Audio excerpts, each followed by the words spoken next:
Buenas chicos y chicas, bienvenidos a un nuevo podcast. Hoy os hablaré del libro de Mediterráneo en la época de Felipe II de Fernand Braudel. Fernanda Braudel comienza el prólogo a la primera edición francesa con una declaración casi íntima. Confiesa su amor por el Mediterráneo. No es una frase retórica, porque Braudel quiere dejar claro desde el inicio que este libro no nace solo de una inquietud académica, sino de una relación prolongada, casi vital, con ese espacio. El Mediterráneo no es para él un objeto de estudio frío, sino una presencia constante que lo ha acompañado durante años de investigación, viajes, lecturas y reflexiones. Ese vínculo personal explica también la ambición de la obra. No se trata de un estudio parcial ni de una historia más sobre el reinado de Felipe II, sino de un intento deliberado de captar una realidad inmensa en toda su complejidad. Desde las primeras páginas, Braudel advierte al lector de una dificultad fundamental. El Mediterráneo no se deja atrapar fácilmente, no es un mar como los demás. De hecho, insiste que ni siquiera es un mar en singular, sino un conjunto de mares, de espacios líquidos fragmentados por islas, penínsulas, golfos y costas irregulares. A ello se suma la tierra que lo rodea y que no puede separarse de su historia. Las montañas abruptas, las llanuras fértiles y los desiertos que parecen ajenos pero que forman parte del mismo sistema. El Mediterráneo, dice Braudel, es un mundo donde el mar y la tierra se confunden, donde los marinos son campesinos cuando llega el invierno y los campesinos viven atentos a las rutas marítimas. Por eso, escribir su historia exige abandonar las formas tradicionales del relato histórico. No se puede contar la historia del Mediterráneo como se contaría la vida de un rey o la cronología de una guerra. No tiene un nacimiento claro, ni un desarrollo lineal, ni una biografía ordenada. Intentar hacerlo sería falsear su naturaleza. El Mediterráneo desborda las categorías habituales del historiador y ese desbordamiento obliga a replantear el propio oficio histórico. Aquí aparece una de las grandes críticas de Braudel a la historiografía tradicional. Durante siglos, explica, la historia se ha centrado casi exclusivamente en los acontecimientos visibles, las decisiones de los gobernantes, los conflictos diplomáticos, las batallas y los tratados.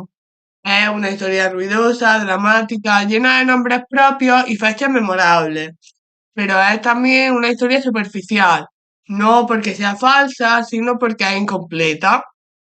Se limita a la superficie del tiempo histórico, a lo que cambia rápido, a lo que los contemporáneos percibían con mayor intensidad, pero deja fuera las fuerzas profundas que condicionan esos mismos acontecimientos. Braudel invita a desconfiar de esa historia inmediata, incluso cuando se apoya en documentos de primera mano. Los papeles de Felipe II, por ejemplo, están llenos de urgencias, de temores, de pasiones, de decisiones tomadas bajo presión. Pero precisamente por eso son ciegos los procesos lentos que se desarrollan por debajo. Los hombres del siglo XVI, como los del presente, vivían atrapados en el corto plazo, sin conciencia clara de las estructuras que lo dominaban. El trabajo del historiador, sostiene Braudel, consiste precisamente en recuperar esa dimensión invisible. De esta reflexión surge su célebre concepción de los distintos tiempos de la historia. Para Braudel, el tiempo histórico no es homogéneo ni único, no avanza siempre al mismo ritmo, al contrario, está formado por capas superpuestas que se mueven a velocidades distintas. La más profunda es la que él llama la historia casi inmóvil, la de la larga duración. Es el tiempo de la geografía, del clima, del medio ambiente, montañas que apenas cambian, mares que imponen rutas obligadas, estaciones que marcan ritmos agrícolas, sequías recurrentes que generan hambre y epidemias. Este tiempo avanza tan lentamente que los hombres apenas perciben sus transformaciones, pero su influencia es constante y decisiva.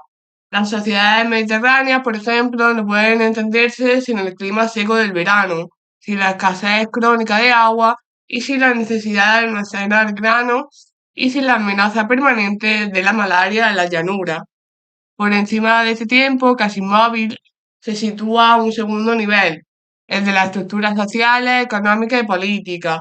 Aquí el movimiento es más perceptible, pero sigue siendo lento. Es el tiempo de la economía, de las redes comerciales, de los estados, de las civilizaciones.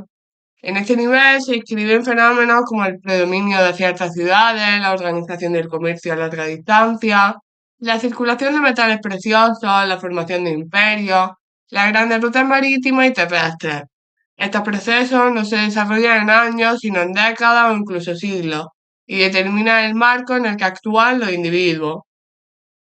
Solo en el tercer nivel aparece la historia tradicional, de los acontecimientos, de los hechos rápidos y espectaculares.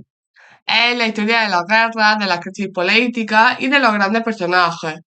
Braudel no niega su importancia, al contrario, reconoce que es la historia más humana, la más apasionante y la que más fácilmente capta la atención del lector, pero advierte también que es la más engañosa si se estudia de manera aislada. Los acontecimientos, dicen, no son más que instantes breves en los que se manifiestan fuerzas mucho más profundas.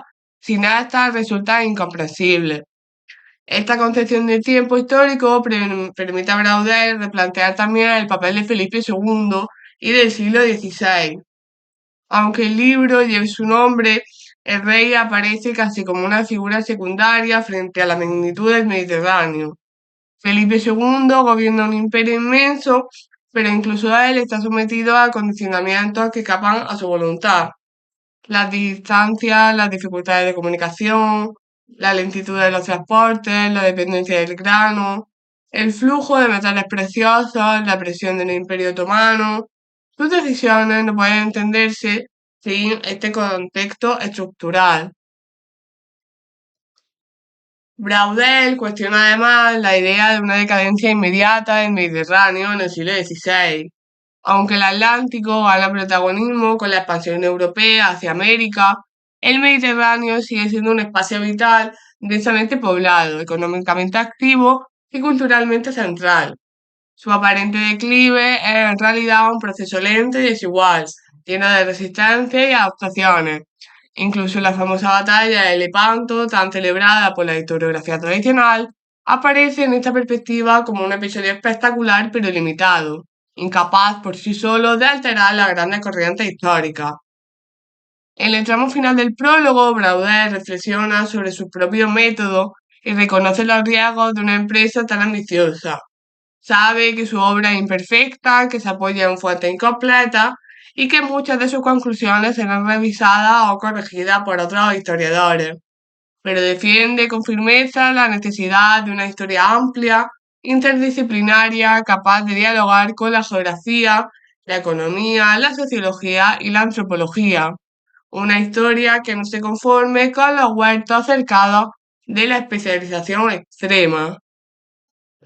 En conclusión, el Mediterráneo, concluye Brodel, ha sido para él una escuela.